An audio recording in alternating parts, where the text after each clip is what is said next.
for a hashtag is an octothorpe. I knew it was that too, and I did remember that one. All right, we got time for one more, Paul. What's the octo? Referring to 8 points. Wow. All right, yes. So the next one, or the last one. All right. Okay. Who originally put the X in Christmas? Xmas. Who originally put that X in Xmas? Ooh. Let's see. Ron. Was it A, atheists, B, the Greeks, or C, a greeting card company? All right. Locked in. I went with C. Matt, what did you say? Greeting card. I went with C. Kyle, what do you say? I was thinking Coca-Cola, but the most recent thing would be greeting card. I'm going to go with greeting card. Right. Okay. What is the answer, Paul? The answer is, in Greek, the word for Christ starts with the letters CHI, which looks like an X in the Roman alphabet. You got us again, Paul. You rascally Paul. Jeez. All right. Well, All right, Paul. guys. Thank you, Paulie C. Kyle, All right, have a good day. All right. Yeah. I love a good Paulie trivia. Yeah, not too bad. Not too bad. Pretty quiet Monday here, but you know what? It's going to be that kind of week. So stay cool out there today, folks. Keep it right here. You got Matt Connarton coming up right at 4 p.m., followed by Granite State of Mind. What are you doing today, Kyle? Just trying to stay cool, Pete. I don't think you'll have a problem with that. You told everyone to stay cool. And, I say stay warm. Either way. Stay warm. Stay sweet. All right, Maddie, thank you. Nice job today. Thank you. Thank you very much. We will see you in the morning, my friend. That we will. And we'll see all of you in the morning. So have a great day and enjoy.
Kitchen to life with Queen City Cabinetry, located at 87 Elm Street in the historic Sunbeam Mall in Manchester.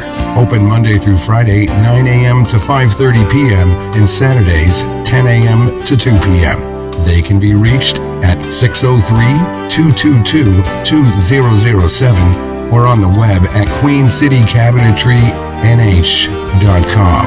Come see the possibilities. Queen City Cabinetry, another proud sponsor of WMNH. Come on down to the Hop Knot at 1000 Elm Street, Manchester's premier craft beer and gourmet pretzel bar. Tell us more, Trudy. We make our dough fresh every day. We make a variety of styles of pretzels and serve craft beer, cocktails, and a few bottles of wine. We do the traditional pretzel, and we have multiple flavors for that. We also do stuffed pretzels, pretzel sandwiches, 3 dessert pretzels, and pretzel knots. The Hop Knot in the Brady Sullivan Plaza at 1000 Elm Street.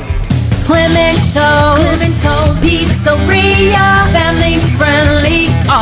for a date night. Clemento's Pizzeria. For delivery, call 603-782-8450. Clemento's Pizzeria. The best pizza in town. 1875 South Willow Street in Manchester, New Hampshire. Best cocktails around. Come in as friends and leave as family.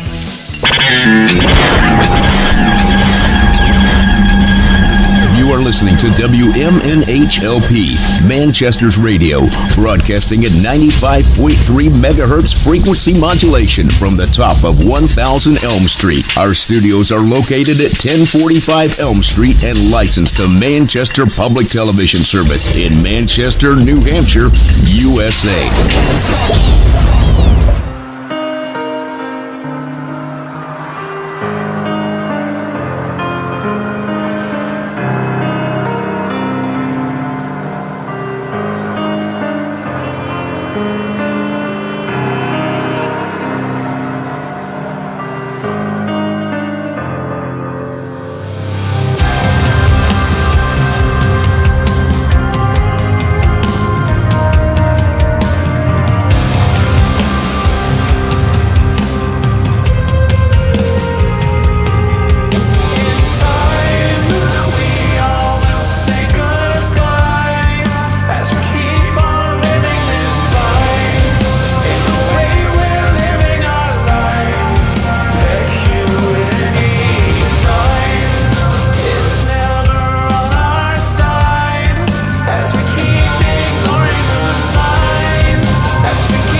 Hey everybody, welcome. Here we go. Happy Monday. It's Matt Connerton Unleashed, and we are live from the studios of WMNH 95.3 FM in glorious downtown Manchester, New Hampshire. Also on Comcast 97 if you're in Manchester, and hello to all of our online listeners across the nation and around the globe. And of course, you can go to my website, mattconnerton.com, for all of your live streaming options, social media links, contact info, show archives, etc., etc. Today is Monday, November 21st, 2022. So normally at this point, I would, this is where I give out all the contact info for the show, the phone number to call, and tweet me if Twitter is still online, and of course I'll say hello to everybody in the Facebook live chat, and we will get to all of that, I promise. But not yet. I'm not going to take any calls for the first few minutes of the show today because I have something I want to say, and it's if you're a longtime listener of the show, you might recall there have been these moments over the years where I will open the show and I just want to talk, and no offense, because I love all the interaction and everyone who participates in the show or just listens to the show and doesn't actively participate. But, I appreciate everybody so much. I really do. But there have been occasions, and not that many, but there have been occasions where I've just wanted to take a few minutes to discuss something just without interruption. And so we will open up the phone line and we'll do all that in a few minutes. But part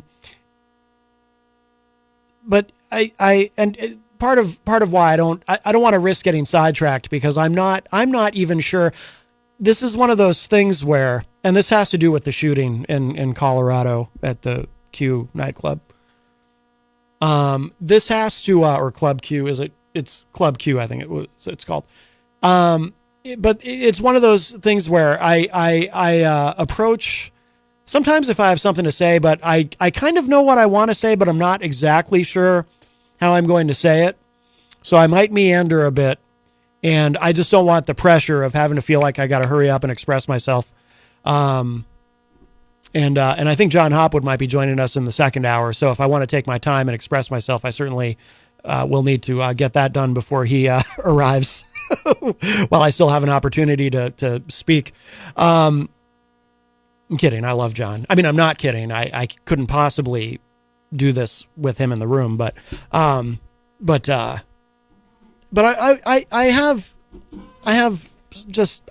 need to say some things about this. And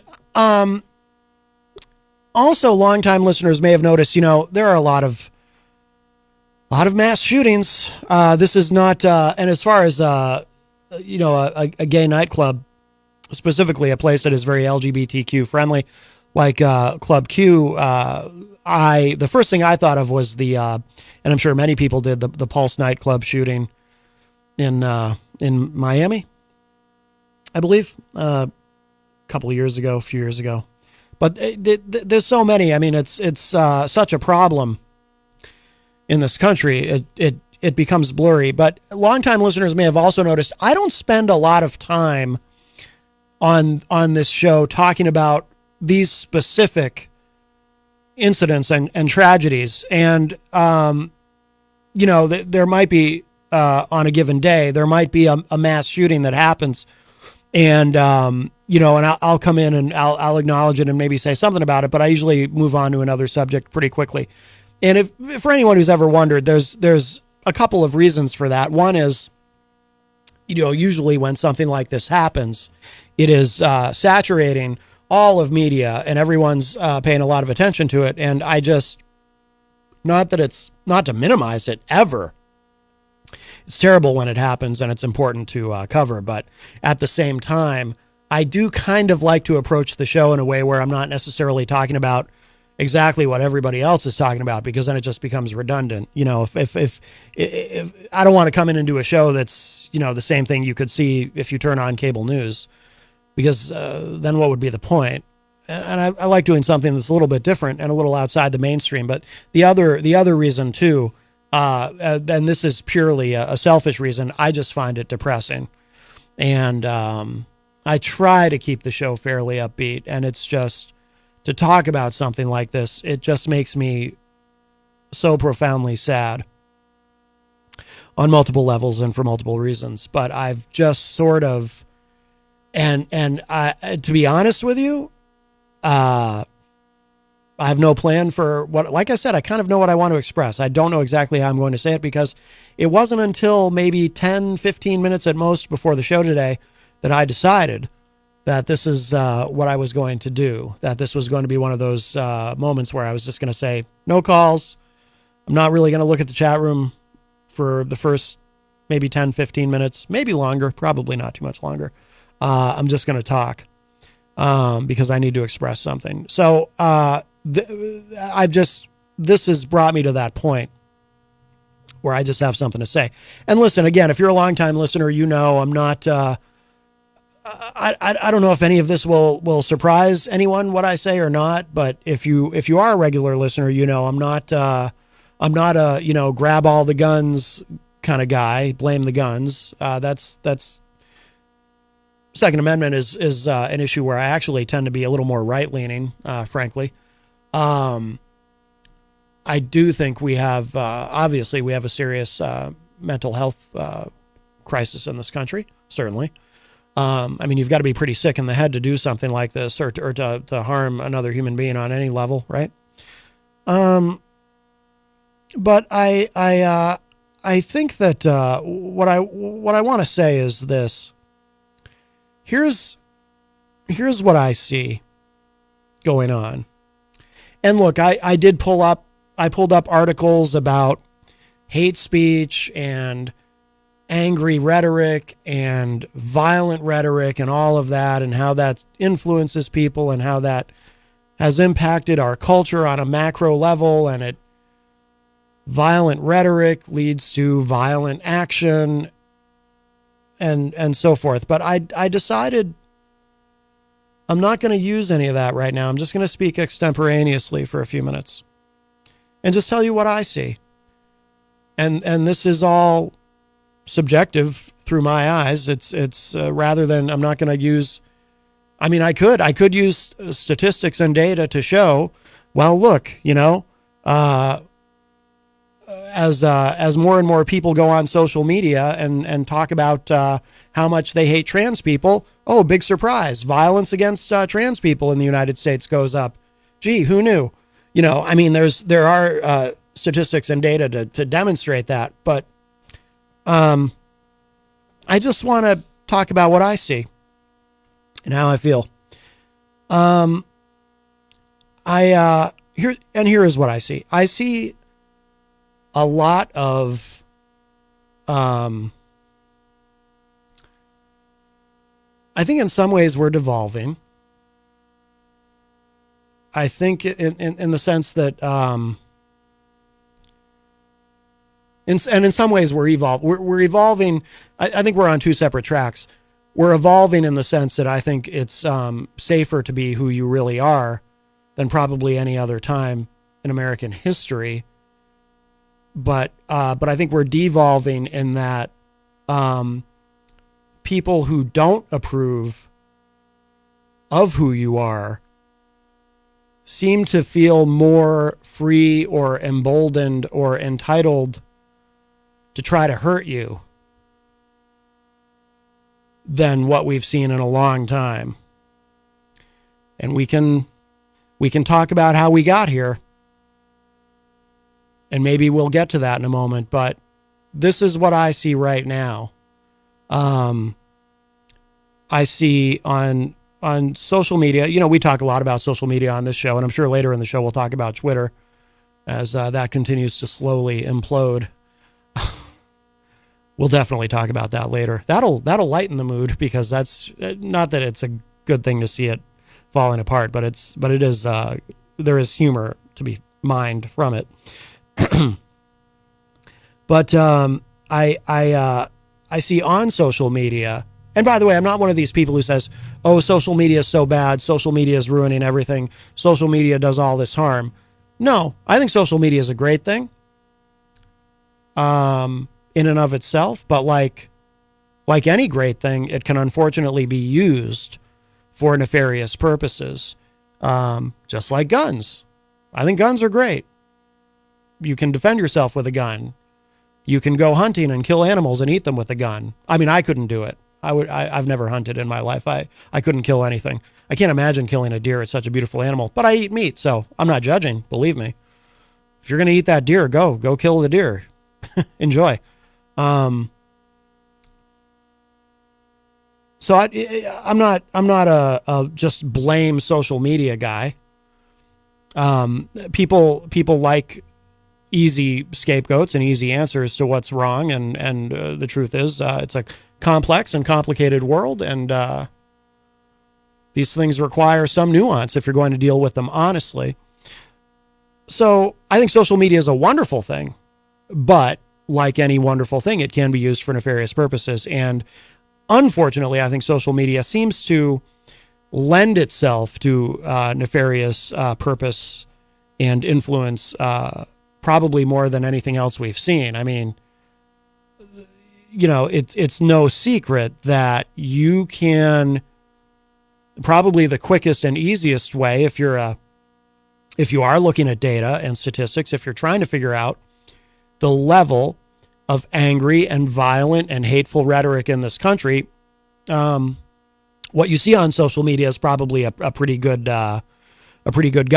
And if you look at Twitter, and again, I'm sure we'll talk about more. We'll talk more about Twitter later in the show. But if you look at Twitter, you can see that as it falls apart and as the content moderation, there was I was seeing stories online over the weekend about how there's no content moderation going on Twitter right now. So because there's no rules right now on Twitter, of course, the hate speech has just exploded on Twitter. If you want to go on Twitter, if it's ever been your fantasy to go on Twitter and say terrible, hateful things, now's your moment. Congratulations. Seize the day before it goes away, I suppose. I would not, I would not approve of that endeavor, but if you've ever wanted to do that, see what you can get away with. You'll get away with it right now, certainly. But, so there is, but again, it's not blame social media, right? Because social media is a good thing. But people do bad things with good things. Bad people do bad things with good things. Confused people do bad things with good things.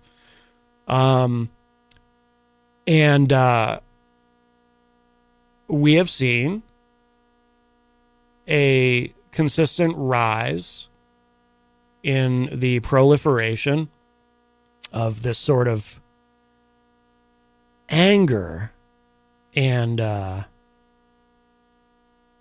violent rhetoric against people who are different.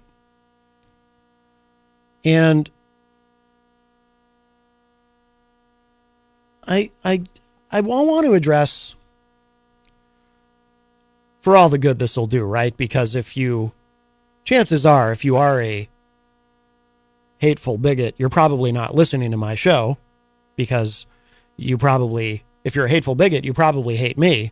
I mean, granted, I'm probably the least likely demographic to be hated by anyone, as you know. I'm a white male in America. We have it pretty good, despite what the white grievance class will tell you. The white grievance crowd, we have it pretty good. But I just mean, if you're a hateful bigot, you're probably not going to listen to me, because I'm not a hateful bigot. And if you like political talk radio, you have no shortage of other options where you can get the hateful bigotry that you might crave. So you don't need me for that. You've got plenty of other options. And but I have a couple things to say, though. So again, recognizing that nothing. Look, let's be honest. I don't mean to be negative. I don't mean to be pessimistic, or cynical. I am cynical. I don't mean to be, but I am. I realize nothing I say here today will make a damn bit of difference. I know that, because the people who I would want to reach with my message are not going to listen to me to begin with. I understand that. I accept that. So this is just so everyone knows, I understand And I accept that this is a completely self-indulgent exercise on my part. I'm doing this, I'm saying this, I'm talking about this because I just need to get it out. I need to get it out and put it out into the universe where maybe someone will get something from it, or everyone who doesn't want to hear it can continue to ignore it, or whatever it may be. I understand that. But maybe to those of you who do listen and who maybe some of you will be feeling like I do, and maybe I'll be saying something that you also feel that you can relate to, and it'll just be nice to hear somebody else say it the way that I say it. Because I'm going to come at it from a little bit different angle than what those of us who try to fight all the nonsense and the hate. A little bit of a different angle than what people usually take. So, couple things. The first thing I want to say is to anyone who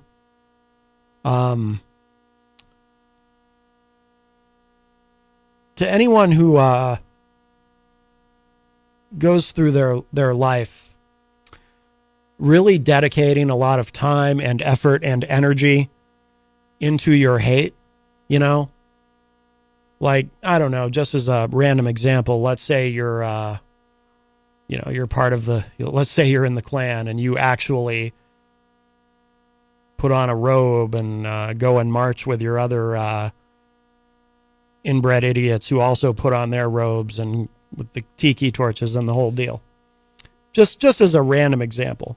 Because it's interesting, people who hate are really motivated by their hate. They like to invest a lot of time and energy and resources. It's not, for some reason, for a lot of people, it's not enough to just hate and just go around sort of silently seething at all the people in the world who are not exactly like them. No. They have to express it. Now more than ever, like I said, people feel more emboldened than we've seen in my lifetime.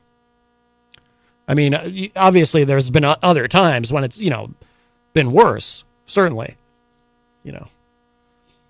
but I'm just talking about in my lifetime, or at least within my lifetime, to the extent that I've been conscious of all of it.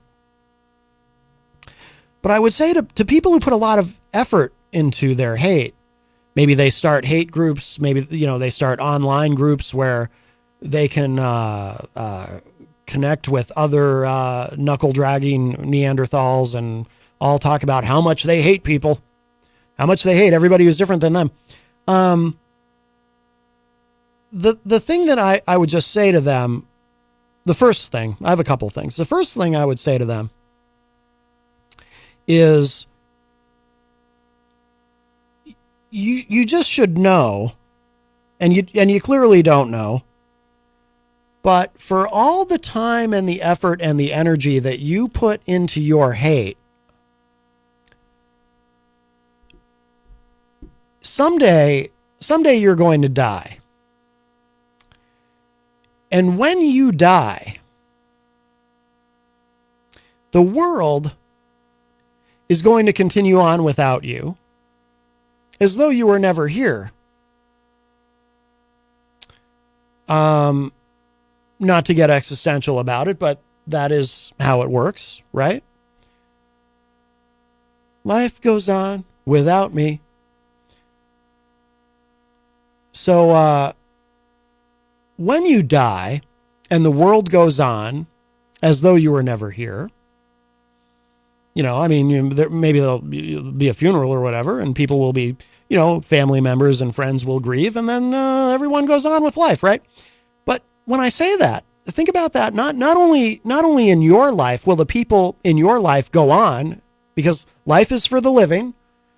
The rest of the world goes on too, which means that when you die, all that you did when you were alive to promote your hate, to promote your prejudice, to promote your homophobia, anti-Semitism, transphobia, racism, all of it, right? All the effort, all the time and energy that you put into that. Do you know what you will have accomplished? Do you know what your legacy will be? when you die, when you're gone, precisely nothing. You, with all of your hate and all of your anger and all of your vitriol and all of your violent rhetoric, all of it, with all of it, you will have accomplished precisely nothing. That's what your legacy will be if that's what you spent your time on earth doing. Do you know why? Because all the people that you hate will still exist when you're gone. There will still be gay people. There will still be trans people. There will still be black people and Hispanic people and Asian people and whoever else it is that you had such a problem with while you were here on earth because they weren't exactly like you. They'll still be here. No, not all the same individuals. But the world will go on, full of gay people and full of minorities, and all of it will go on. Which means that if you have invested time and energy into operating and promoting a hate group, you know, or going and protesting outside of a, I don't know, like the Westboro Baptist Church people do, those idiots, you know, they go and they protest, like if a gay person dies, they show up at the funeral to make, I don't understand what they do. It's bizarre and it's stupid. But when they die, what will they have accomplished with that? What will their legacy be? Nothing. They will have wasted. See, that's the thing. That's what these people don't get. They think they're doing something. I don't know what it is they think they're doing, trying to make the world quote unquote pure or whatever it is, trying to save the white race because they think that white people are under attack. Oh, I know. Let me tell you, I just feel so besieged upon as a white male in the United States of America. Oh, it's so horrible. Come on, get out of here with that. Nonsense. But they think they're doing something. They really do. They really do. They think they're doing something. Every second that you spend on that, if you spend any time on it at all, you are wasting your life. Now, my suggestion to you would be, if you are one of those people, again, not that anyone like that listens to my show, I'm sure, but if you happen to, for some reason, happen to hear this, and you are someone who invests a lot of your time into hate, my suggestion to you would be, don't spend any time on it. If you, for whatever twisted reason, you really feel the need to carry around that darkness inside of you, that toxicity inside of you, do it quietly. I'm not going to tell you not to hate people. If you, for whatever reason, it just makes you feel, maybe you're just a very small person and just judging other people and just hating other people and believing that people who are not like you are beneath you. If that makes you feel better, if that helps you get through the day, so you have to have that hate in order to function, in order to feel good about yourself, whatever. You do you. Just keep it away from the rest of us if you don't mind. Just keep it to yourself, because the moment you invest any time or energy or effort into it and start organizing or promoting or whatever, you are wasting that time. If you need to hate, you go right ahead. You be hateful. Just, I don't want to hear it. And maybe other people do, but the other people who want to hear it, they're just wasting their time too. You're all wasting your time. Because someday you're going to be dead. And when you're dead, and when you are rotting in the ground, you will have left behind a legacy that has amounted to nothing.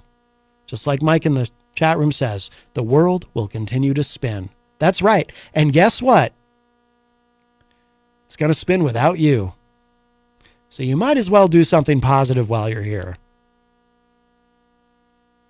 Because that would not be a waste of time. putting some positivity in the world would actually be a good productive thing. But the hate, it's a complete waste. Trust me, I've met some pretty hateful, angry people in my time. Their own families don't like them.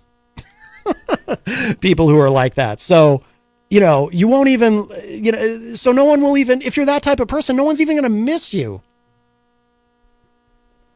Oh yeah, one less person at the Klan meeting. Okay. They'll recruit somebody else to fit your robe. Trust me, if you're that type of person, no one's going to miss you when you're gone.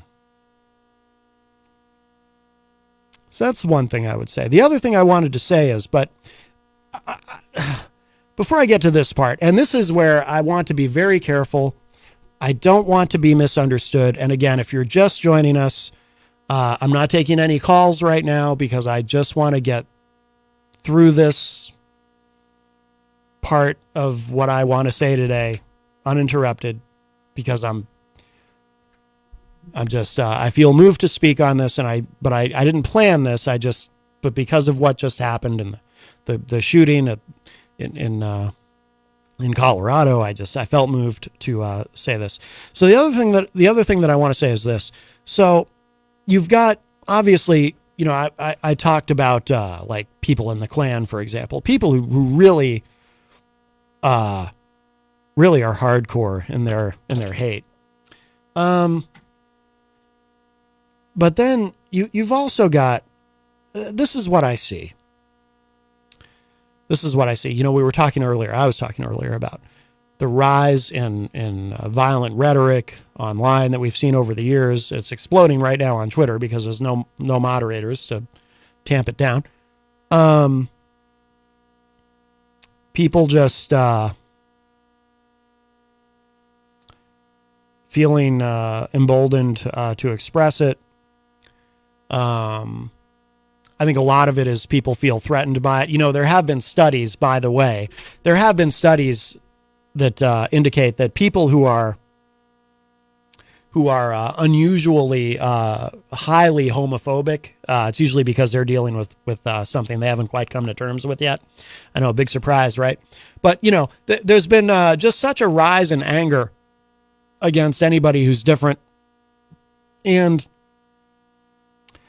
I'm gonna try not to bring. I mean, we do see it coming from us. I guess it's impossible not to bring politics into it, but I don't want that to be the main point. But obviously, yes, we have two major parties in this country, and we have one party that really likes to use culture war stuff and really likes to talk a lot about how they're angry at trans people, they're angry at gay people, they're angry at minorities. And the minorities part of it has to do with, like I referred to earlier, white grievance.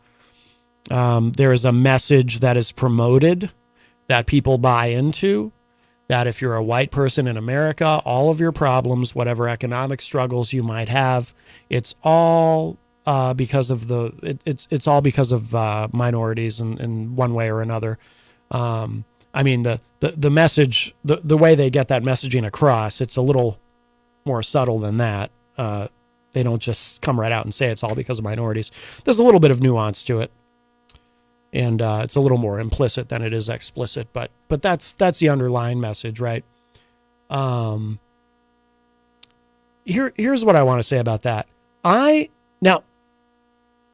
Well, let me just first say, and for anyone who's new to the show who doesn't know where I come from on that, my general attitude is I want everyone to be free to be who they are, or who they think they are, who they want to be, who they're trying to become, whatever it is, regarding sexual orientation or gender identity or whatever it is. I think that's the patriotic position, personally. I know a lot of conservatives would gasp at that. What's patriotic about that? I'll tell you what's patriotic about it. One of the things that I love about my country, and I do love my country, and I say that because, again, I know a lot of conservatives, not all, to be fair, I'm not saying all conservatives have this attitude. I've known many who do not. But a lot of conservatives have the attitude that if you're not a conservative, then you're not a patriot. You can't possibly be patriotic, which is bunk. I mean, I think you can be... I think you can be as hard left as you want to be and still be a patriot. Patriotism to me is loving your country and wanting the best for your country. Now, we can argue about and have differences over what is best for the country, but that doesn't mean that someone who doesn't think that what's best for the country is the same thing that you think is what's best for the country makes them any less patriotic than you. And I think that what is patriotic, one of the things that I value in patriotism is the idea that in the United States of America, this great melting pot, not only are people from all over the world welcome, and I don't want to get sidetracked with a conversation about immigration, but just in a broad sense, people from all over the world, different nationalities, different skin pigmentations, all of it, different languages, different cultures, people are welcome here. But also within our borders, people are free to be who they want to be. And that's something I'm a true believer. When we talk about America being the land of opportunity, I really believe in that. I think it's gotten a lot tougher than it used to be economically. It certainly is tougher. The trend where, every generation did better economically than the generation before them, that has reversed. So it's gotten tougher, but I still believe that America at its core, this really is a place where you can be anything you want. You can become anything you want. Nothing's going to be handed to you. Nothing's going to be easy necessarily, unless you have some natural gift and that's what you choose to follow. But I really believe that you can do anything here and be anything here. I really do believe that. By the way, I just happen to also believe that includes, if you want to be, if you want to be a different gender, if you want to go participate in a drag show at the Hot Knot, or if you happen to be gay, or if you happen to be bi, or if you happen to be, I don't know. There's a theory. I bring it up like it's new. It's a long-standing theory, the Kinsey theory. I don't know much about it, but the idea that these are antiquated terms anyway, like straight and gay and bi, and that there's a spectrum, and you're somewhere on the spectrum, right? Like I'm a heterosexual male, straight person, so I would be all the way on one end of the spectrum. I've never been attracted to dudes, but it makes sense, like you ever know someone who they present themselves as straight. They always say that they're straight, but then you have a beer with them and they say, I actually experimented in college a little bit. It's like, oh, okay, well, you're not all the way straight. So maybe but you're not, you're somewhere on the spectrum. Anyway, I don't want to get sidetracked with that. It is interesting to me though. I'm kind of fascinated by that. But anyway, I believe and I say this as a patriot, and I know some people will argue with that. I think this is I'm not trying to be funny about it or flippant either. I believe this is a truly patriotic position that I'm taking. That I believe that in the United States of America, and this is one of the amazing things about this country, is that you can be whoever you want to be. As long as you're not hurting anybody else. Now, maybe that's where we run into a problem, because some people think that in the United States of America, if you want to be something that somebody else doesn't think you should be, they're not necessarily okay with you being who you want to be. They feel threatened somehow by you being who you want to be. Maybe they have children and they think that their children are somehow threatened by you being who you want to be. Well, that's not my deal. As long as you're not harming anyone else, you be you. And you be all of you. You be whoever. And by the way, if who you are tomorrow is different than who you are today, or who I thought you were yesterday, or whatever. As long as you're not harming anybody. And I don't mean, you exist in a way that is different than I expect of you. Therefore, you are harming me. No, sorry. It doesn't work that way. We all get to be who we want to be in this United States of America, as far as I'm concerned, if I have anything to say about it. And I don't have much to say about it. I'm one person. I get one vote, but that's my vote. Now, having said all that, this is where we're going to get to the really difficult part and why I wanted to do this alone and why I'm not taking any calls until I get to the end of this and what I want to say today. And if you're just joining us, this was me needing to do this, me feeling driven to do this. It was caused by the shooting in Colorado. I don't like talking about mass shootings on the show. I find it depressing. I'm not enjoying this. I'm doing this because I feel like it's just something I have to get through. And I hope that some of you get something out of this. But I just feel I have to get this all out. So here's the difficult part. And again, I forgive me if I'm speaking slow. I probably, to some of you, I probably sound like Mike Pence right now. Like if you watched Mike Pence at the town hall the other night, that guy, he takes a lot of pauses, a lot of long. He is in no hurry. But that's a separate conversation. But I'm in no hurry. I'm deliberately taking my time because I don't want to misspeak and I don't want to be misunderstood.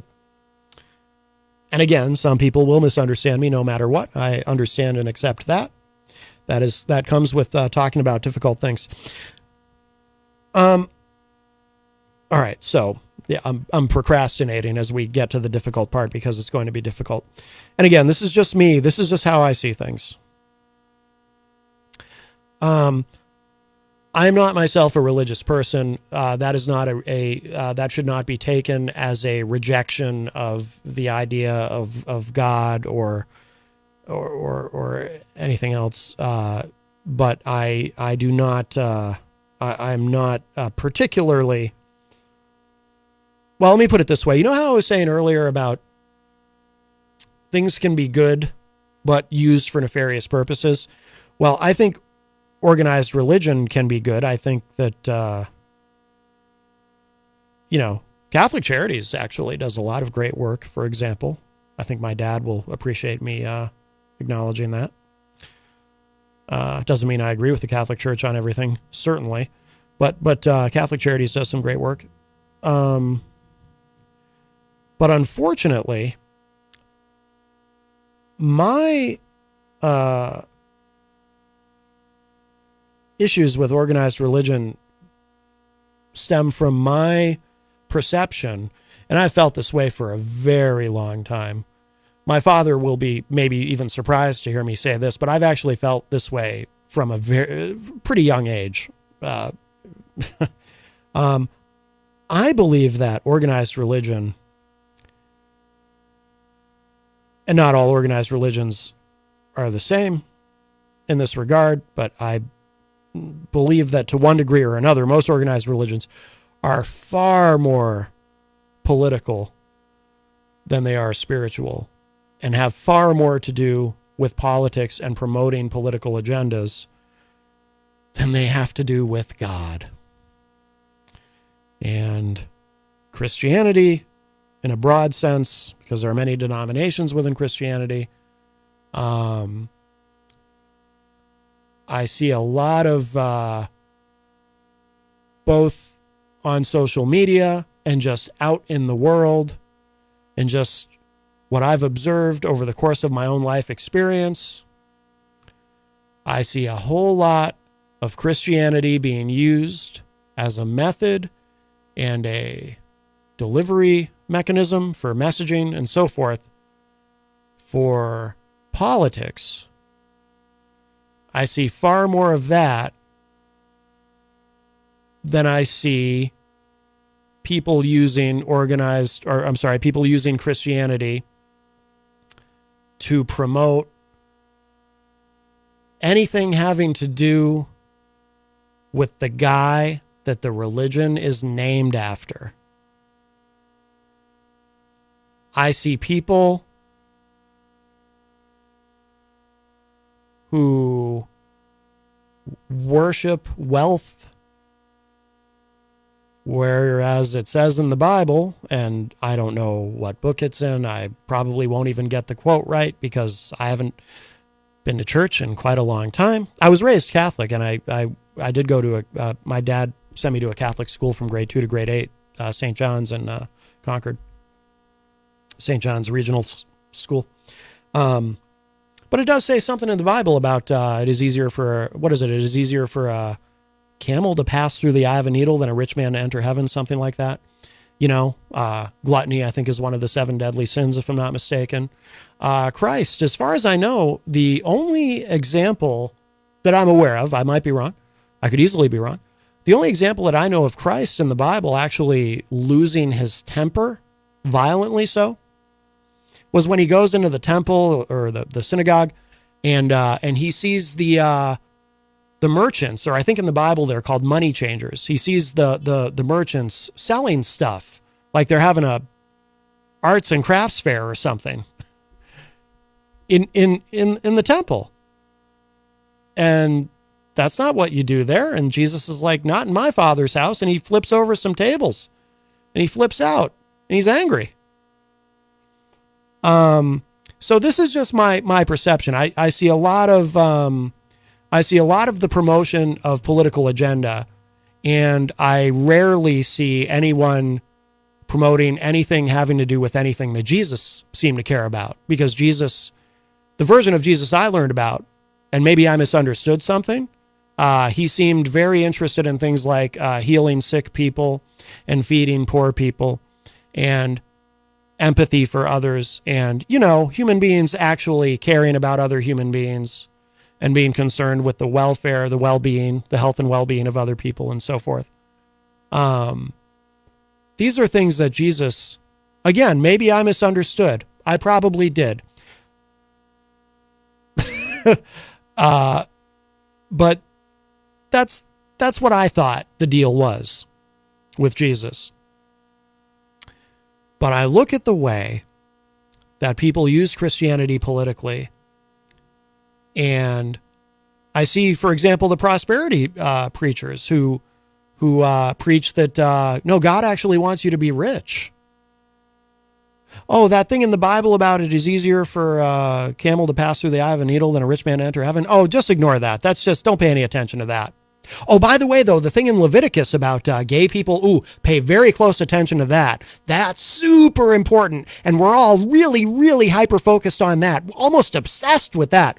Oh, but the thing about you shouldn't hoard money and be greedy. And no, ignore that. God actually wants you to be a greedy, gluttonous SOB. Absolutely. God wants you to have a Learjet. God wants you to live in a mansion. God wants you to stuff your face full of all the food you want while others are starving to death in the United States of America, God's favorite country. Right? So the idea of what Christianity is to people, just generally from what I've seen, doesn't comport with what I thought maybe it should be. But who am I?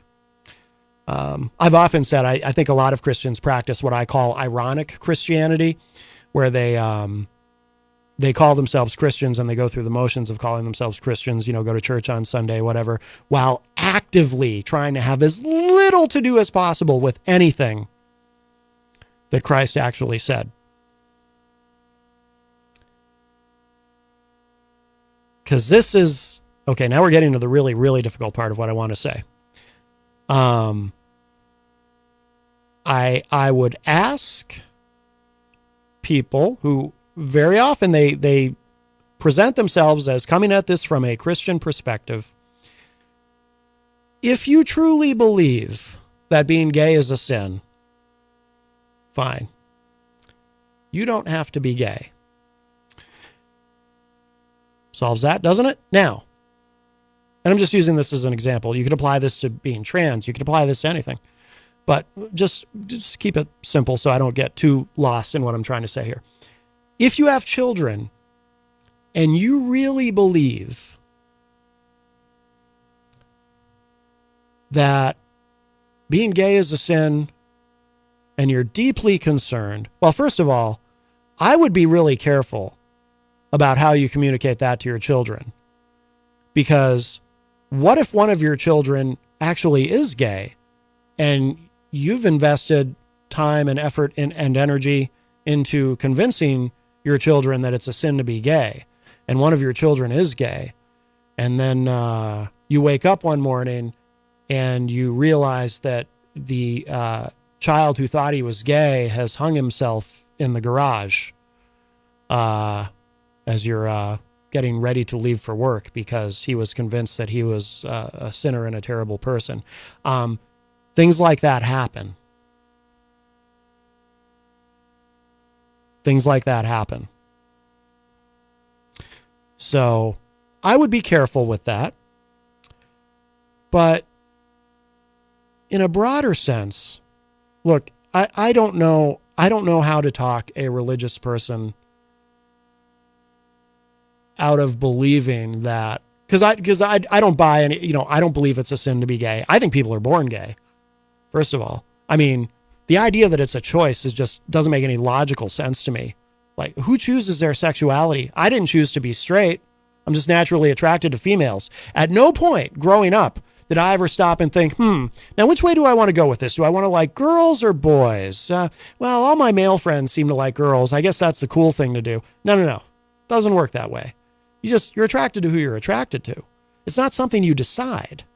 There's no conscious decision there. Anyway.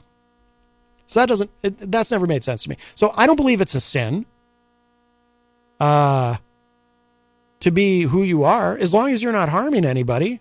Just be you, right? But here's the thing. If you feel it is so important to believe, if you believe it's a sin, and if you just honestly do, if you're completely sincere about it, you don't want to hurt anybody. It's not that you want anyone to kill themselves because they're gay and you hate them and you've driven them to do that, or a trans person who kills themselves or whatever. It's not that you want that. You're very religious and you believe it's a sin. Okay, fine. You believe that. You don't have to participate. But wasn't there something also in the Bible? Again, I know it's inconvenient to bring up the Jesus stuff when talking about Christianity. It's very ironic. The religion's named after him, so I know this, but I know people don't want to hear it. But isn't there something in there about, he among you who has not sinned may cast the first stone? So why is it so important to be so judgmental of people who are different than you, even if you believe it's a sin? Why not leave it to God? If you believe that the person who is sinning is destined for eternal damnation, do you really need to pile on? Do you really need to publicly condemn them? Or can't you, if you really believe that, can't you just be secure in the knowledge that when they die, God's going to send them to hell and just feel good about that? They're going to get theirs. I don't have to do anything to hate them. They're already screwed. Ha ha. Right? If you're so upset about it. I would think that would be enough, right? Just imagine them burning in hell and just be happy with that. No, but I'm being a little bit silly, but look, here's what we got to do. And this is why I said earlier, I'm coming at this from a little bit of a different angle than most people would. I'm not interested in trying to first of all, by the way, I'm a supporter of religious freedom, religious liberty. Again, I'm not religious myself. That is not a rejection of God or the idea of a deity. That is a rejection of what I see. Let me put it this way. I'm not religious for the same reason I'm not a member of a political party. I'm an independent. Because I don't want to have to go along with somebody's political ideology, and that's how I see organized religion, okay? Now, I'm not interested in trying to convince people. I think it's a fool's errand to try to convince people who are religious, who truly believe that people like the people at Club Q in that shooting in Colorado, the victims of that shooting, people who truly believe that people like that are bad and are somehow a threat to America and America's children and all the things that they tell themselves and each other. Let them think that. I don't know what to do about it. I don't know how to fix that. I don't know how to talk them out of that. But I have a request. I have a plea. I have a proposal, if you will, to those people. Can we do this? If you want to believe that these people are bad, fine. If you want to even tell your children, I think it's a terrible idea, but if you want to tell your children that what these people are doing is bad and it's a lifestyle and they should not be doing that, okay, I can't stop you. But we need to add something to that. Can we please, for the love of God, pun fully intended, can we please add something to this message? Can we add this or present it this way? Okay, I don't like what these people do. I think they're sinning and I think it's wrong. But there's something worse. And that is if those people are met with violence, if those people are to have to accept judgment upon them someday when they, depending on what your religious affiliation is, when they meet the Lord or however you think about it, right? They're going to have to answer for what they do. But while they're on this earth, they are human beings who are worthy of the same respect and protection as anyone else. And there can be no violence.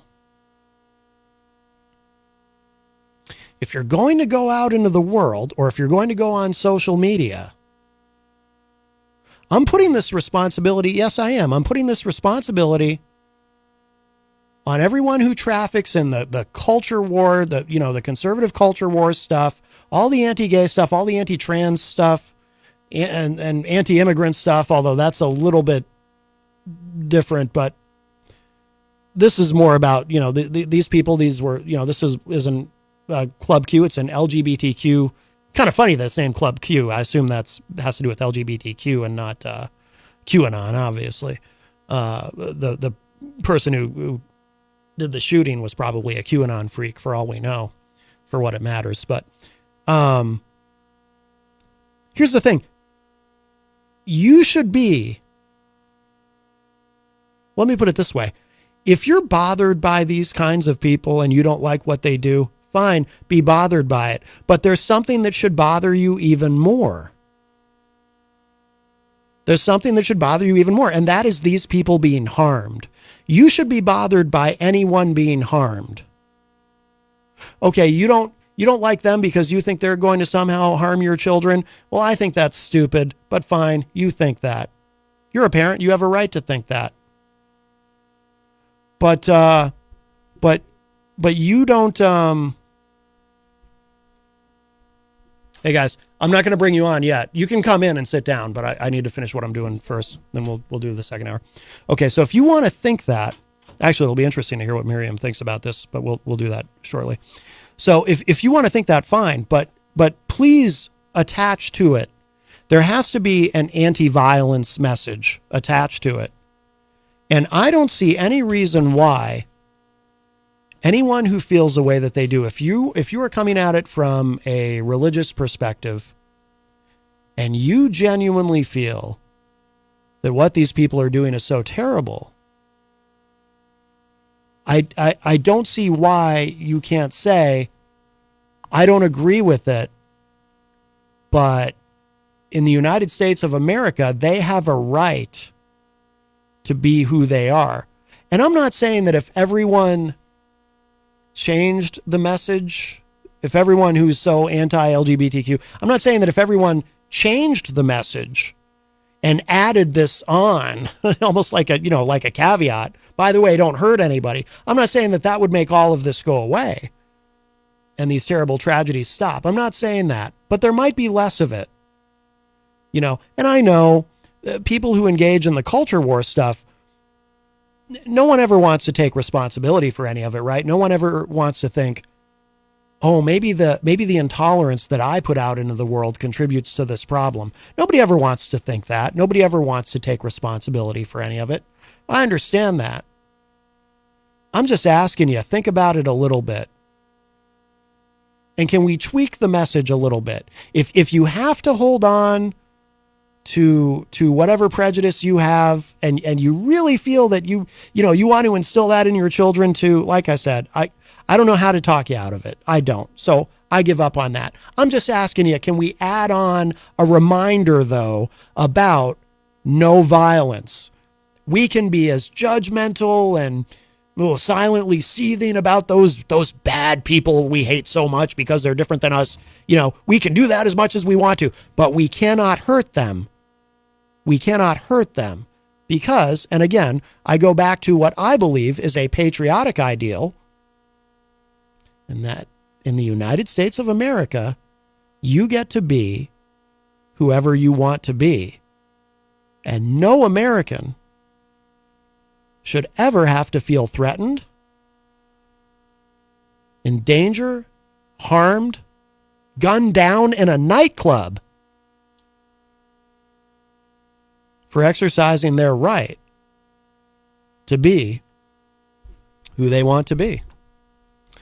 And that's what I wanted to say about that.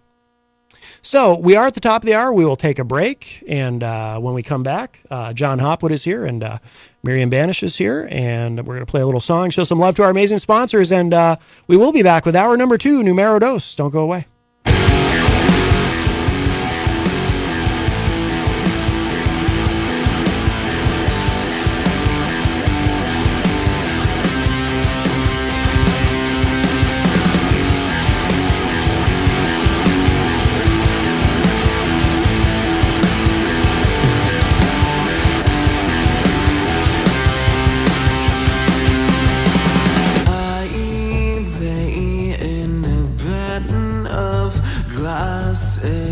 That's my new home. I don't know where I am, I just know this isn't where I wanted to go. Everything and everyone I love flash right before me.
to find a place to hide from the danger. But the danger's inside my head. Now the windshield crashes in, and I try to find a place to hide from the danger. But the danger's inside my head. Everything and everyone I love flash right before me. I didn't get a single glimpse of you or who you used to be. Now the only thing on my mind is why did I survive? Now the only thing on my mind is why did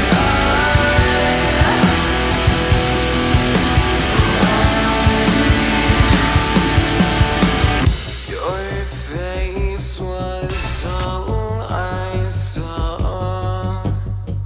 Your face was all I saw.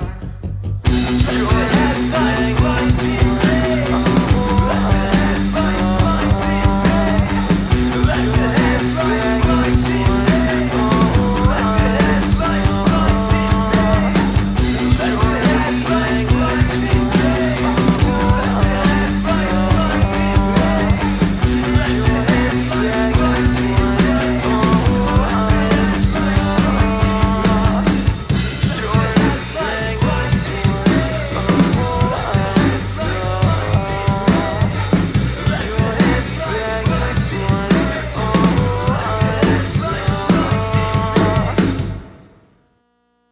Come on down to the Hop Knot at 1000 Elm Street, Manchester's premier craft beer and gourmet pretzel bar. Tell us more, Trudy. We make our dough fresh every day. We make a variety of styles of pretzels and serve craft beer, cocktails, and a few bottles of wine. We do the traditional pretzel, and we have multiple flavors for that. We also do stuffed pretzels, pretzel sandwiches, 3 dessert pretzels, and pretzel knots. The Hop Knot in the Brady Sullivan Plaza at 1000 Elm Street. Bring your kitchen to life with Queen City Cabinetry, located at 87 Elm Street in the historic Sunbeam Mall in Manchester. Open Monday through Friday, 9 a.m. to 5:30 p.m. and Saturdays, 10 a.m. to 2 p.m. They can be reached at 603-222-2007 or on the web at queencitycabinetrynh.com. Come see the possibilities. Queen City Cabinetry, another proud sponsor of WMNH. Clemento's Pizzeria, family friendly, awesome for a date night. Clemento's Pizzeria. For delivery, call 603-782-8450. Clemento's Pizzeria, the best pizza in town. 1875 South Willow Street in Manchester, New Hampshire. Best cocktails around. Come in as friends and leave as family. This hour on WMNH is sponsored by CGI Business Solutions, located at 5 Dartmouth Drive in Auburn. They serve all your business needs, including employee benefits planning, corporate design and business administration, investments and wealth management, and customized business insurance solutions. Their phone number is 866-841-4600 or on the web at cgibusinesssolutions.com.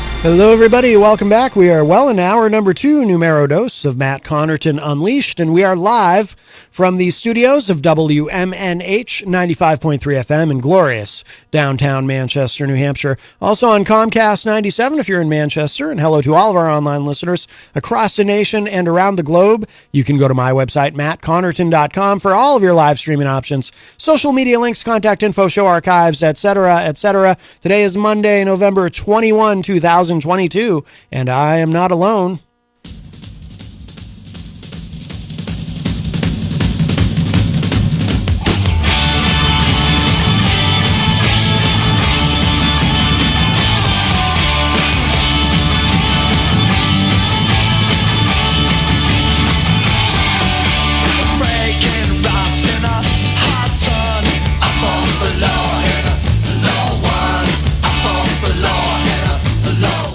John Hopwood is at the news desk. Yes. How are you, Mac? I'm well. How are you? Yes, that song always reminds me of the time The Clash came to Cambridge, Mass. It was late 1979. And they played the Harvard Square Theater, which was a movie house that played 2 old movies, like, say, Doctor Strangelove and Failsafe. And then the next day there'd be something else. And they had a balcony, but you couldn't go up there. But the Clash, for some reason, at night, played there, and somebody got up there and started the seats on fire. But, they only smoldered. And then the next year, they were playing at the Orpheum. Well, that's very punk. I love it. And it was. Yes. And Miriam Banish joins us on the couch. Hello, Miriam. Welcome. I'll have to adjust the camera. We'll do that later. And the microphone. I didn't hear her. Is this better? Oh, yes, there Mary. There you go. Oh, hi. How are you? You haven't been on in a while. What are you doing here today? Were you on John's show? I was on John's show. Yeah. Oh, very good. What did you do on John's show? Well, we talked about movies. Yeah. Mostly. We talked about Dragnet a little bit. We talked about Doctor Strangelove and what else? Woody Allen. And we talked about Eric and the problem with was it a water spout or a tornado that ran through his hamlet in Iowa? I don't know. Wait, I don't know about this. And it's so amazing what Eric does on Thanksgiving. So they got a 55-gallon drum. Yeah. They fill it, he and his buddies, they fill it with all the used vegetable cooking oil from every fast food joint on the Miracle Mile near them. Uh-huh. Then they take a duck, they stuff it inside a turkey, and then stuff that inside a shote. You know what a shote is? No. You're a Yeti and don't know what a shote is? I'm Edit that ruining out. your vibe. A shote is going out loud. A shote is a pig. And what do they call that, Miriam? A pig, hog ducking, I don't know. Hog ducking or something like that. Sounds disgusting. Well, there's extra room there, so they throw the Twinkies in to be deep fried too. I like pizza on Thanksgiving. But not with pineapple. No, pineapple. Surely not. Would it be good with turkey? Do you eat pineapple salsa? Huh? Pineapple salsa. Paul Newman makes it. All right, that just sounds frightening. 603-250-6007 is a number if you'd like to join us today on the program, 603-250-6007. You can also text me, assuming Twitter hasn't imploded yet, at Matt Connerton. You can... tweet me rather, or you can text me at 617-917-4476. You can email me, matt@mattconnerton.com. And of course, you can interact and opine in the Facebook live chat, and we will get caught up on those in a moment. But the best thing to do so that we can hear and enjoy your dulcet tones is to give us a call at 603-250-6007. I do see in the chat room, Melanie La Liberty from the great state of Vermont joins us. Hello. Scott Robinson in the chat says, well, Matt, haven't you heard if you're not a Trump supporter, then you're not a patriot. Only true patriots support Trump. Actually, Scott, yes, I have heard that many, many times. Melanie says, this was, I think, referring to me saying that in America you can be anything you want to be. Melanie said, I want to be a unicorn that spits fire. Is that cool? Yes. I'm not sure how the mechanics of that work, but please. Tony Petrello says, all that about the same people will still be here after you're gone was very well said, Matt. Oh, thank you, Tony. I appreciate that. That was referring to my comment about, people who put a lot of hate out into the world and expend a lot of energy and time on hate groups and things like that. After they're gone, someday they'll be dead, and they will have accomplished precisely nothing because I disagree. All the people they hated will still be here. George Wallace and what he started, and his 2 campaigns, 3 campaigns, the president, 64 and 68, particularly changed the Republican Party. I think you're missing the point of what I'm saying, but I don't want to go back through the whole thing. I was very eloquent when I said it the first time. Right. You weren't here for it. You were. I heard the last part, and I'm not criticizing that. I'm just saying that if you read Bruce Caton's 3-volume work on the Civil War, he won the Pulitzer Prize for one of the volumes. He starts explaining in the first volume that America has always been full of violence. Mm-hmm. And really horrific violence. Oh, yeah, absolutely. In the 1850s, up to the time, probably like Sherlock Holmes, what is that? Around 1881, he supposedly meets Dr. Holmes for the first time. But, they're just talking, Holmes is narrating backwards. London was an extremely violent city, and the way they handled it was just banning guns. But you can't do that in the United States. No. Crystal, our friend from Illinois, says in the chat, I think the Westboro Baptists and other religious extremists falsely believe that they are saving people's souls. Reality is they are not. They are active contributors to manipulating the Bible and outright disobeying God's word. Love thy neighbor, treat others as you yourself want to be treated, thou shalt not kill, etc. Nowhere in the Bible does it give permission or free rein to act on behalf of God and unleashing his wrath onto others. That's not true at all. Let me just finish her comment here. If these religious extremists actually believe in the Bible, they would know that in the end, it is only God who will judge us and the lives we lived, and that they too will also be judged by God at the time of their deaths. He does not make exceptions. Well, first of all, I see God as a she. Yes. I go through the divine feminine. Anybody that reads the Bible, you're reading one of the most violent, disgusting books ever written. God, or Jehovah, Yahweh, whatever you're going to call him, is one of the most violent, prejudiced, hateful entities that ever existed. What was it when the people that were with Moses, when Moses was up in the hills? I only know really about this stuff from the Charlton Heston movie. What was it, 10 Commandments? Where he goes up into the hill and finds Yvonne DiCarlo up there or something, or those commandment things or whatever. The tablets. Yeah, but when they're if you read the Bible, when they're Israelis are giving Aaron, who's his brother, John Derek, Bo Derek's husband, trouble. I mean, he just opens up a trench and like 20,000 of them, they're killed. If you the whole thing about the Bible, and Kurt Vonnegut explains it very well in his masterpiece, Slaughterhouse-Five, is the Bible is all about you have free reign to kill other people, just not inside your group, unless God decides that these rebels are going to be destroyed inside your group. And the whole thing, he said, the fault, and he's doing it within the context of the novel, and I think it's also in his, which would be his follow-up, Breakfast of Champions, because there's the sci-fi writer Kilgore Trout who writes these fantastic. He has these fantastic premises for his novels, but he's the worst writer in the world. So they just appear in these skin magazines. And but one of the stories is about the crucifixion of Christ. It all boils down to is he's the Son of God. And so what the whole story about the crucifixion of Christ is, oh boy, you lynched the wrong person. Rather than it being lynching just an ordinary guy and God comes down on you.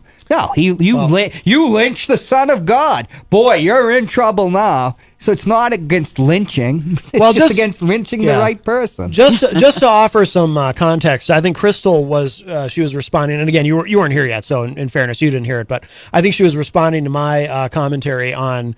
I don't believe that Jesus Christ would approve of being hateful toward people who are different than you. That just seems. I have no idea. Yeah, I mean, that's my impression. Your impression. I acknowledged I may have misunderstood. I was never brought up with the Bible. Yeah, I was. And my impression of Jesus was that he was about love. And, that doesn't mean accepting or condoning behavior that you might think is sinful, but that you love, hate the sin, love the sinner. Not that I personally think that being gay or trans or anything like that is a sin. I'm just saying, though, if you're looking at it from a religious perspective, I don't think Jesus... I guess I just don't think Jesus was really into hate. I think he was more into love, and we're all God's children and all that. That's certainly what we were always told. That's kind of what you were told in church. Yeah, when I used to go. Yeah, a really long time ago. Yeah, the United States that were raised on that, killed millions of people in wars. My grandfather saw Christ when he was lost in no man's land. In 1918, on the Western Front, he heard Christ told him how to get back to his line. He was an atheist, but he was brought up as, I guess, Presbyterian. Yeah. But he was not a believer. Oh, that's what Trump is, Presbyterian. Yes, you had to bring that up. Melanie in the chat room says, wearing mixed fabrics is my favorite sin. That's your favorite? Oh, you haven't lived. My goodness. And Jenny said, burn you Luciferian, blah, ha, ha. Religion is all about hate, the way I see it. Well, I don't think it has to be. I think it depends on it's like anything. It depends on what you do with it. But I think people misuse it. And I did say earlier, and I kind of developed this attitude from a pretty young age. It seems to me that organized religion is much more about politics. It's used for political purposes than it is. I agree. Especially Christianity. It's much less about the guy that it's literally named after than it is about a political agenda. That would be true of any religion. You just know Christianity better. Well, yeah, of course. Yeah. Let's see. Oh, Nancy Clayton joins us in the Facebook live chat. Surprising thing is that there's Buddhists that are quite violent. Yeah. Because they're defending their sect of Buddhism. Yeah, that's true. I was surprised by that. But see, the Buddhism that we are taught... They're the ones killing the Uyghurs, right? Popularly. Yeah. Yeah, I thought that was the Chinese. Yeah, but aren't they Buddhists? Chinese are communists. Yeah, but they're Confucian. Some of them are Buddhists, but you've had... I may have misunderstood. You've had generations of Maoism... And now capitalism is a religion. But I thought it was Chinese Buddhists. No, I wasn't even thinking of those. I was thinking in places in Southeast Asia. Mm. But the Buddhism we're taught by the popularizers. Oh, I know. Yeah, is not the Buddhism that people that are Buddhists know. Yeah. It's a fat jolly guy, and you rub his tummy. Right. Yeah. And there's different sects of Buddhism. And Hindus, I have my guru, George Harrison's guru. I'm part of the Self-Realization Fellowship, Paramahansa Yogananda. But he sees Christ and Krishna as the reincarnation of Krishna and talks about Krishna and Christ consciousness. I take it as a metaphor, not as literal truth. Right. But there are Hindus that are just go out and massacre, pull down that, mosques or Buddhists. They'll tear down their temples. Religion is, to me as an outsider looking in, is so entwined with violence. Yeah. Yeah. Oh, absolutely. I mean, the Pope, it took a papal bull sometime in the 16th century to rule that the Native Americans in the Americas were human beings that had souls. Really? Because they thought these people were devils or whatever. Yeah. And when you read Young Goodman, Young Goodman Brown, famous story by Nathaniel Hawthorne, who Nathaniel Hawthorne was always like in a reaction against his his grandfather was one of the hanging judges at Salem. Talking about the Puritans, you know, they came here with they think they're the new Israelites. Yeah. And they see the local Native Americans as demonically inspired because they have no idea who they are or outside the consciousness they were brought up in. Right. And these are people that were very religious. And that's the irony in Nathaniel Hawthorne's works, you know, that here are these people that are so religious and they're doing demonic work themselves. I mean, it's a great short story to read. Young Goodman Brown. Yes. Rocky Huber joins us in the Facebook live chat as well as Tom Blanchard. Jenny says, woot woot, Miriam, hugs, Hoppy. She's happy to see you both. Hey. Hey, Jenny. And have a happy Thanksgiving. And she affirms the pepperoni and pineapple. Right. And do you know, when you just stick with the turducken, no, you don't have to use the shote. Or the Twinkies. I don't like the idea of mixing meats. I think that's a sin. My father tried to stay kosher, and he was a Congregationalist. He was an odd man. He only liked the Old Testament. I think if you eat he didn't like kosher, the New Testament. You're not supposed to mix meats. If Right. It's kosher. Yeah. Yeah, see? No mixing meats. I decree it. And when I'm in charge of everything, there will be none. Did you ever eat a cheeseburger? A what? Cheeseburger. No, I don't put cheese on my burger. Well, then you're being kosher. Mm-hmm. I prefer a cheeseburger. You know what? I love... We Congregationalists are the 13th tribe of Israel. So how many 13 tribes of Israel have there been? Plenty, you know. Let's start our own religion. You know, we could start a religion right now. Here's the problem I have with cheeseburgers. So, you know, typically it's usually American cheese. I mean, it can be other kinds of cheese. And maybe a different kind of cheese I would be fine with. Well, here's my problem. So I love cheese, and I like American cheese, but I don't like American cheese melted, because once you melt American cheese, it's not cheese anymore. It's like now plastic. it's some sort of cheese goo. It's disgusting. It's like plastic or something. Yeah. It feels like plastic. Yeah, it does. I don't want that on my burger. That's gross. Yeah, any other type of cheese is better on a burger, like sharp. Oh, yeah, cheddar. Cheddar. Oh, cheddar. Yeah. I've even had Swiss. That's good. Yeah. Cheese causes phlegm, though. There must be something in the Bible against that. Well, that's why you're not allowed to mix your cheeses, according to the Bible. You're going to have to start a religion for that, I think. That's right. That's right. Crystal said the religious extremists are more of a cult than they are an organized religion. Scott Robinson points out the Old Testament is a lot more violent and raw than the New Testament is. It's a sexier book. There's all sorts of shenanigans going on. David screwing, sending out his best pal to get killed in battle so he can screw his wife. Oh, you know, it's a very lusty book. And I'll never forget what Jung said about the Jehovah of the Old Testament. He said, we're not talking about somebody that's bipolar. We're talking about multiple personality disorder, which is true, because if you read the Catholic gloss in the Bible that was published in the 50s, it's all synthetic. The Bible is all synthetic. It's all cobbled together. That is a bunch of different gods together. Mazda, I used to know all of their names. Mazda? But Mazda's a light bulb, so I remember that one the best. I used to drive a Mazda. Yes, used to buy. They could have called it the Jesus, but you know, you could not drive a Mazda in Iran. Well, you could, because Zoroastrianism's dead. You know, Zoroastrianism was expunged by Islam. Rocky Huber says everyone talks about Jesus, but no one ever mentions his brother Steve. I think his brother was James. Well, you read that in it was in the Tom Hanks movie. Rocky says it was Steve. Well, no, Steve was at the Garden of Eden. Oh, right. Yeah. People don't realize that Adam swung both ways. Oh. Well, he had to make it, you know. Why cover up after, what is it, 6? The world was created in October 23rd, 4004 BC, according to Archbishop Usher, the Archbishop of Ireland. I think he was a Church of Ireland, a Protestant. So that gives him a little extra cachet in my book, you know, co-religionist. So, you know, Steve was probably around too. And, you know, where did Cain get his wife? Oh, good point. But that comes down to Martin Luther King Jr., where I drove that person insane that used to call in a lot. As Martin Luther King always said, they use the Bible to claim that African Americans, or Negroes, the word he used then, are the children of Ham.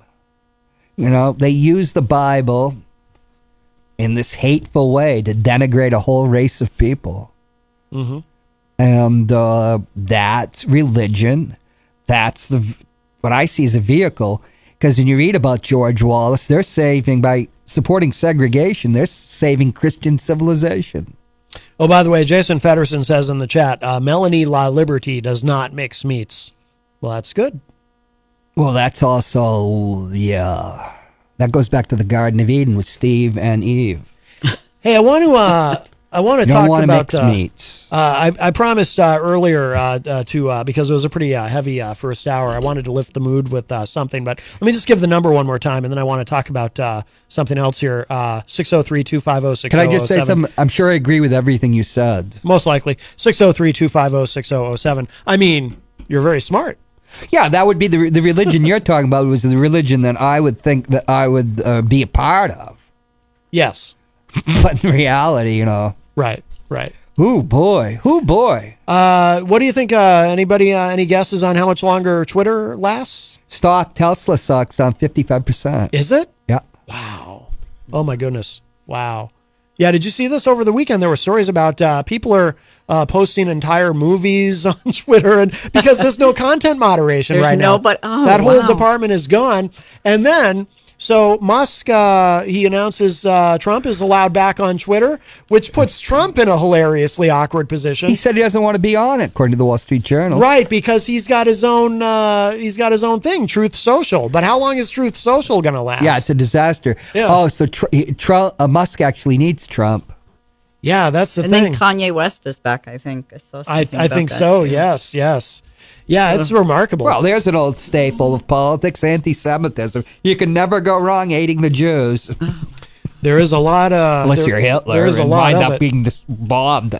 Well, I was talking about that in the first hour, too. It's And like, where there's no you know, Jews, like in the Caucasus, they hate Armenians. And where there's no Armenians and no Jews, they go after the Chinese in Indonesia. Right. And, you know... In the Caucasus, there are no Jews. Everything they say about the Jews, they say exactly about the Armenians. Everything, you know? Yeah, because the Armenians claim, they actually claim they're the first Christians. But the Georgians claim, and they're the Georgians, no, we created the first church. Oh, my goodness. You have to admit, Kim Kardashian has rolled back all the progress made for Armenians since Cher. Wow. Yeah, Kim Kardashian just, holy smoke. That's not where I thought you were going with that. You know, because she was married to Kanye. I thought you were going to say that she's the one who made him anti-Semitic. Maybe he's you know what? He probably is anti-Armenian now, and that drove him into anti-Semitism. According to The Guardian, verified, quote-unquote, verified anti-vax accounts proliferate as Twitter struggles to police content. It says, as the troubled social media platform rolled out a paid verification system and laid off thousands of content moderators, health misinformation accounts on the social network began pushing their messages to a wider audience than ever. Yeah, doesn't surprise me. Doesn't surprise me. It's the marketplace. The marketplace, it's an advertising-driven media, and the advertisers are not going to stay on that. Right. The reason they moderated content was to keep advertisers happy. Mm-hmm. Advertisers are going to be Advertisers want to go right down the middle of the road or be seen as doing good. Yeah. They do. You know, even if, you know, you're destroying the entire environment. Oh, look at, you know, we have a deer, a little baby deer, and we have some celebrity out there, you know, while we're laying waste to half the world.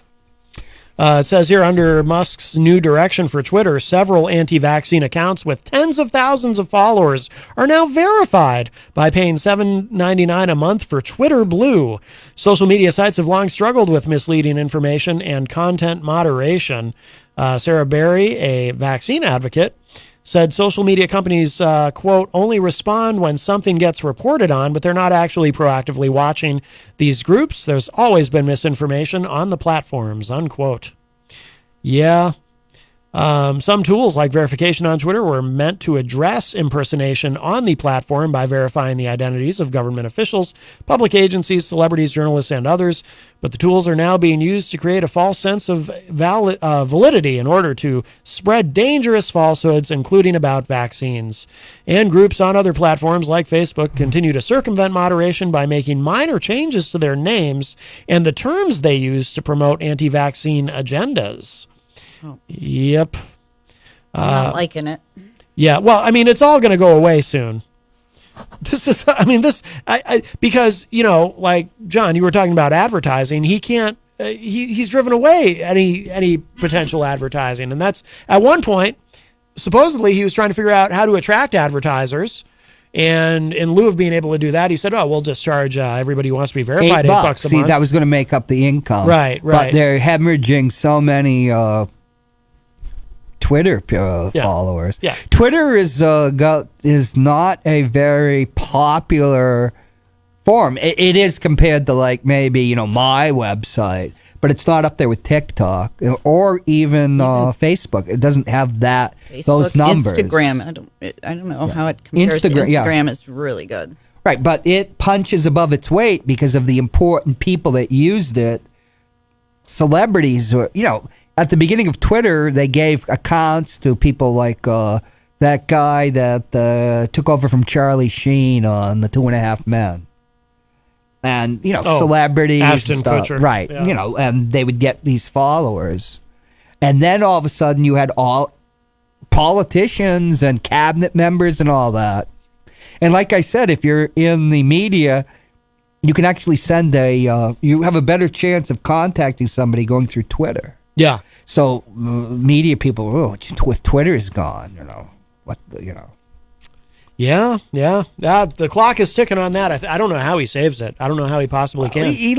Elon Musk is a fascist, in my opinion. Yeah. And, you know, he's a real...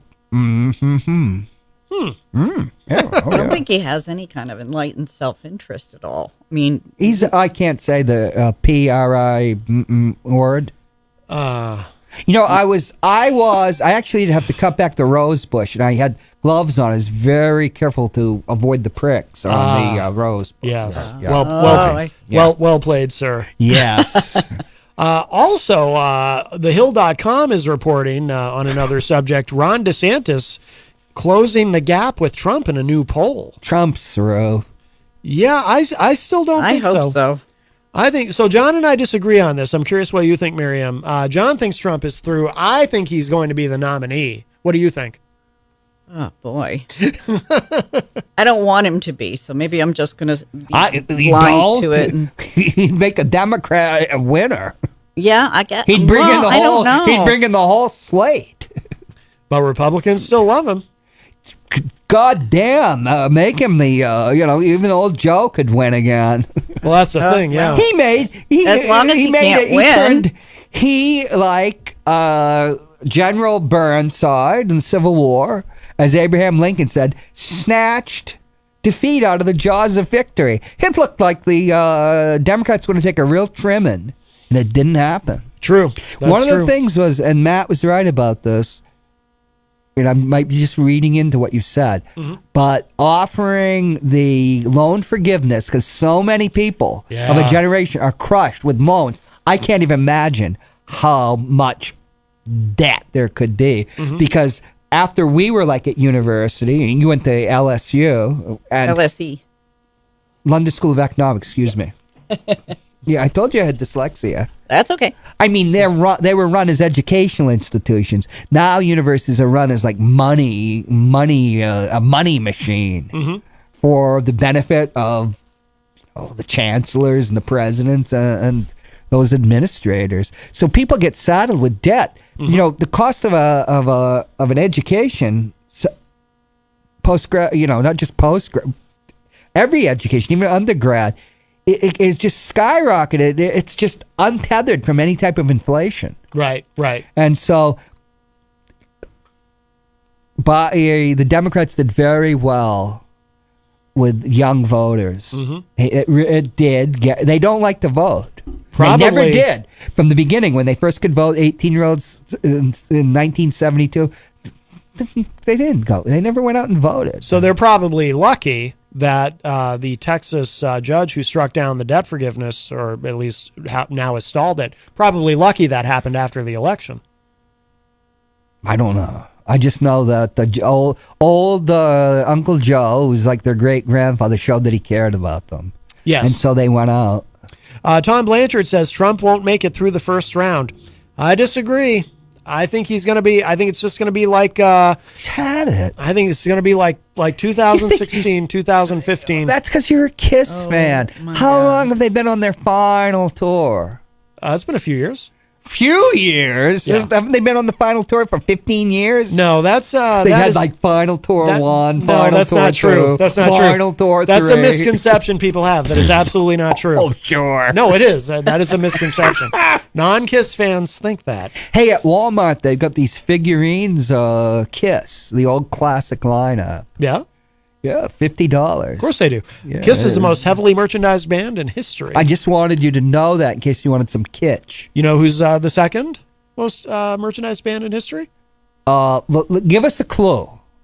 We're going to put our heads together. Just like Kiss, 4 members, and they all sang. They all took turns on lead vocals.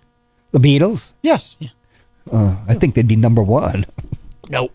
They're on everything. Well, Kiss lends itself, because of the makeup and the costumes. And to, and merchandise. everybody loves that SS emblem in the Kiss. Well, that's not what it is. Well, Nazis themselves, you always see like They're lightning bolts. Oh yeah. Paul Stanley and Gene Simmons that's are what Jewish. They are an SS. So what? But you are right. They know how to market. You are right about something when they The original one looked more like an SS. when they tour. If they tour Europe and they go to Germany, they have to use a different version Yeah. of the logo. And it looks like Z's instead of S's. Right. Yeah, they use a different version of the logo there. I thought their original one, when they first got the band and before they got big and they got was a little more SS like. But you got to realize, all that, you'd always watch these biker movies, like Hell's Angels on Wheels, and they're always, got the Iron Cross, this, that, Yeah. They didn't really have, I don't know if they had swastikas though, because swastika really pisses people off. Yes, of course. No, they're lightning. Even though it's a religious symbol that's 8,000 years old. They're lightning bolts. I think they're SS. Gene Simmons' mother was a Schutzstaffel member? a concentration camp survivor. Oh, really? Mm-hmm. Yep. Gene was born in Haifa, Israel. They came to this That's country. right. That's right. He was. Yep. And Paul Stanley is also Jewish, but he was born in the United States. But yeah. Oh, yeah. But the logo originally was drawn by Ace Frehley, who is not Jewish. But the Star Child. But then Paul refined the logo. No, Paul is the Star Child. Ace is Space Ace. Right. The spaceman. Right. Yes. And then there's the Cat Man that wrote their biggest selling song and Peter has been Criss? cashiered a long time ago. Yeah. Yes, cashiered. I like that word. I remember the first time I heard you use it in that context when we were talking about, what's his name? Michael Flynn, General Michael Flynn. Well, he was cashiered, He was literally. Cashiered, yes. Now, do you have a copy of the Cat, his solo album? Do you have all 4 solo albums? Oh, yeah. Oh, the originals, yeah. You have of them on course. an LP. Oh, on LP, no.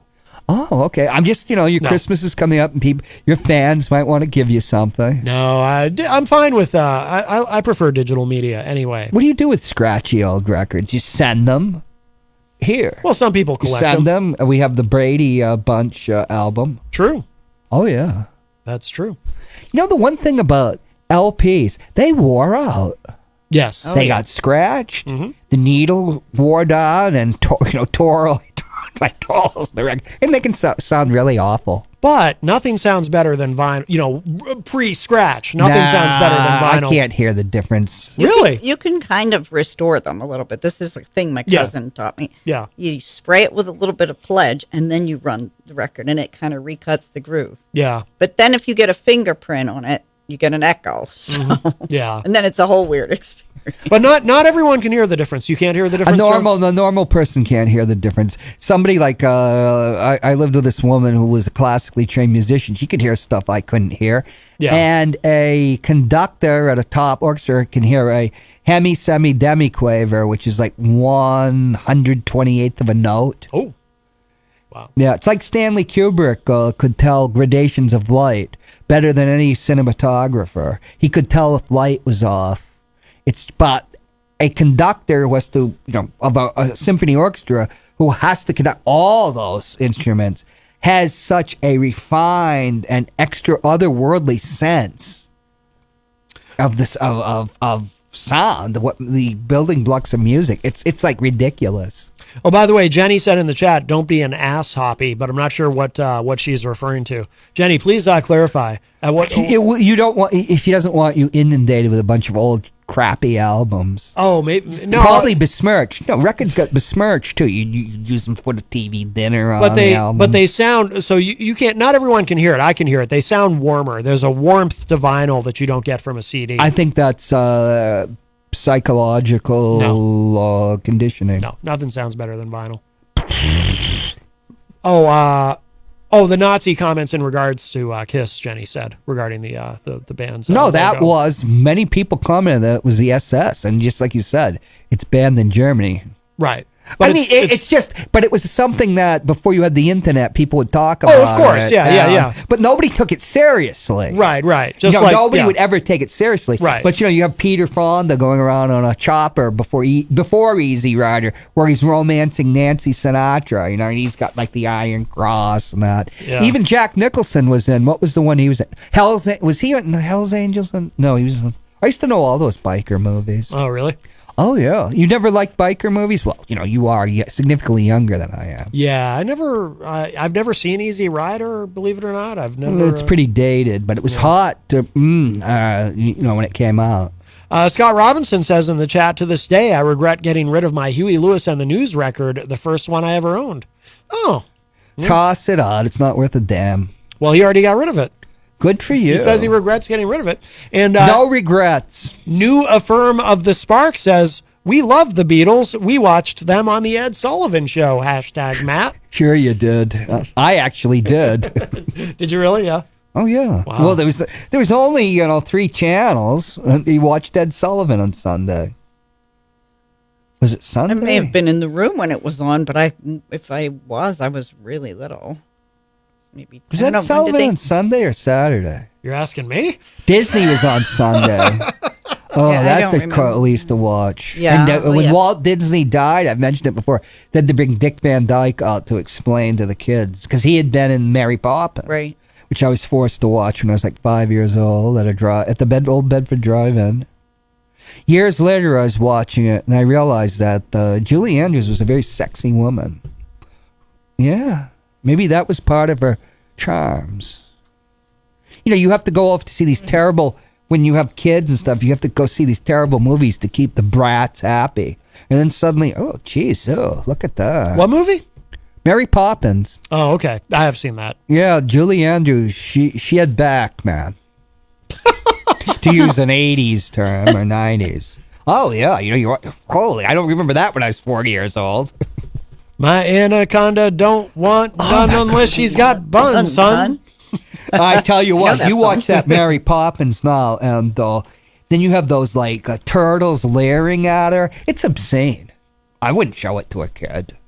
Really, the leering the kids turtles? don't get that. The turtles are leering at her. I never thought of her as a sex symbol. She was. It's like Shirley Temple was a sex symbol, and she was just a kid. I know they're supposed to talk about it, but one of the most famous writers of the 20th century, whose name is escaping me now, should have won the Nobel Prize.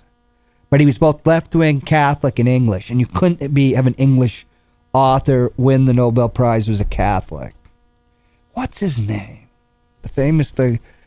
He was a movie critic.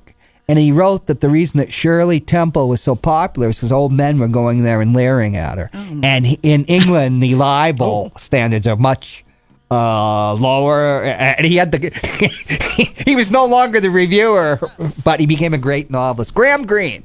Graham Greene. He wrote that she's shaking her, booty or whatever, and the old men are there because he's there at the theater, and there's all these old men watching Shirley Temple. But she was an incredibly talented performer. New Affirm of the Spark says, #John, we watched them on the Ed Sullivan Show of Ed Sullivan Yeah, Show. sure you did. Rock and Roll Classics on VH1. Oh, that is possible on VH1. It's possible.